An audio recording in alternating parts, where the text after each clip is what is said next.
السلام عليكم، ازيكم؟ عاملين ايه؟ يا رب تكونوا بخير. النهارده جينا نعمل مع بعض كيكه بالشوكولاته. هنعملها النهارده بطريقه مختلفه خالص وسهله وبسيطه خالص. هنقول بسم الله وهنجيب معانا كوبايه الا ربع من السكر البودره، ومعانا بيضتين، ومعانا نص معلقه من الفانيليا. طبعا لو عندك فانيليا اكياس بتحطي كيسين، لو مش عندك وعندك سايبه بتحطي نص معلقه صغيره. وبنضرب اول حاجه كده السكر مع البيض مع الفانيليا، بنضربهم كويس جدا لحد ما لونهم يبقى فاتح خالص ويبقى عامل زي الكريمي كده. طبعا هو بياخد منك وقت شويه في الضرب بس عشان يديكي نتيجه كويسه للكيكه.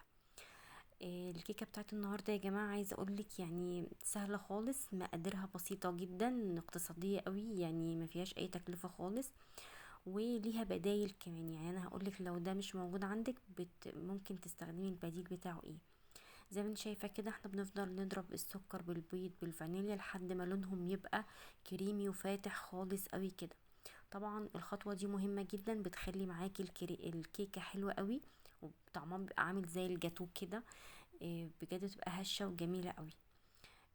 هنا خلاص احنا كنا ضربناهم كويس جدا، بننزل عليهم ب50 جرام من الزيت ومعلقة صغيرة من الخل، وبنقلبهم كويس جدا. انا هنا بقى طبعا كنت خلاص كده وقفت المضرب الكهرباء، هستخدم المضرب اليدوي عشان انا بحب اعملها كده بالمضرب اليدوي. طبعا خلطنا الزيت مع الخل. هنا بنكون مسخنين كوباية مية. طبعا لو مش حابة تحطي مية ممكن تحطي البديل بتاعها لبن. لازم يبقى برضو لبن سخن. وهنا بقى بننزل ب200 جرام من الدقيق.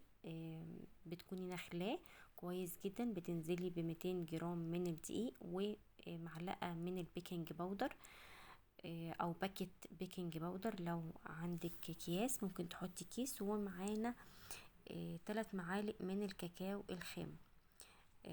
وبنبدأ بقى كده نضربهم كلهم بقى مع بعض كده زي ما انت شايفة كده. خلاص كده احنا كده خلصنا الكيكة بتاعتنا. شوفي مقاديرها سهلة وبسيطة خالص ومش هتاخد معاكي وقت خالص خالص. طبعا بتكوني انتي مدفية الفرن مسخناه علشان يبقى سخن، عشان لما تدخلي الصينية بتاعتك اه يعني تبقى جاهزة على طول للتسوية. هنا بقى خلاص كده كانت خلاص الخليط كله كده تجانس مع بعضه زي ما انت شايفة كده. مفيش اي تكتلات ولا اي حاجة خالص. بصي حاجة جميلة جدا.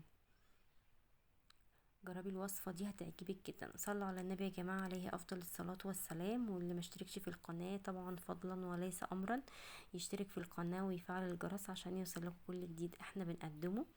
ويا ريت كل الناس اللي بتتفرج عليا وعلى القناة وبتشوف الفيديوهات تعمل اشتراكات، لان انا بجد عندي نسبة اللي بيتفرجوا اللي غير مشتركين نسبتهم اكتر من اللي مشتركين. فانا طبعا بقول لهم طبعا فضلا وليس امرا اللي يشوف الفيديوهات بتاعتي يشترك في القناة ويفعل الجرس. طبعا هنا انا هعملها في البولة اللي انت شايفينها دي. لاني عايزة اعملها كده تبقى عاملة زي المولتون كيك، يعني انا هعملها معاملة المولتون كيك. ف نزلت الخليط فيها. طبعا انا بدرتها الاول كده، دهنتها بزيت عشان ما تلزقش معايا. طبعا هي مش هتلزق بس انا بعملها احتياطي، يعني بعملها بزيت كده وببدرها بشوية دقيق. وبعد كده بنزل بيها بالخليط بتاع الكيكة، وببدأ طبعا اطلع منها كده الفقاقيع اللي بتبقى موجودة في الكيكة بخلة او بأي عصاية كده. اطلع منها الهواء. بعد كده بهبدها هبدتين كده على الرخامة، وبعد كده بدخلها الفرن على طول. طبعا هنا بقى نيجي بقى الصوص بتاع الشوكولاتة اللي احنا هنعمله. هنا معانا كوبايتين كبار من اللبن. لو مش عندك لبن حليب ممكن تعملي لبن بودرة عادي، مفيش مشكلة خالص. وبتنزلي عليها بمعلقتين من الكاكاو ومعلقة من الكريم شانتيه. لو مش عندك برضو كريم شانتيه ما تحطيش، مفيش مشكلة خالص.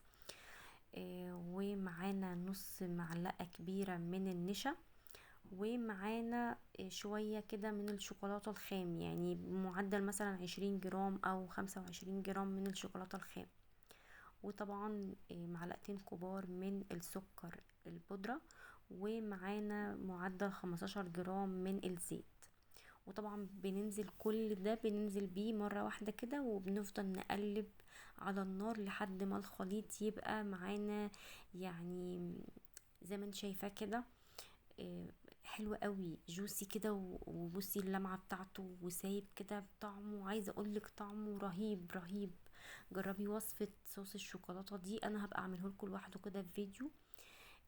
بس عايز اقولك حلو جدا جدا جدا، وما بياخدش معاكي وقت خالص، وممكن تستبدلي، يعني مش شرط ان انت تحطي كل المكونات، ممكن تستبدلي حاجات. يعني لو مفيش شوكولاتة خام مفيش مشكلة خالص، ممكن تستخدمي الكاكاو بس. هو طريقته سهلة وحلوة جدا، وهيديكي نفس النتيجة.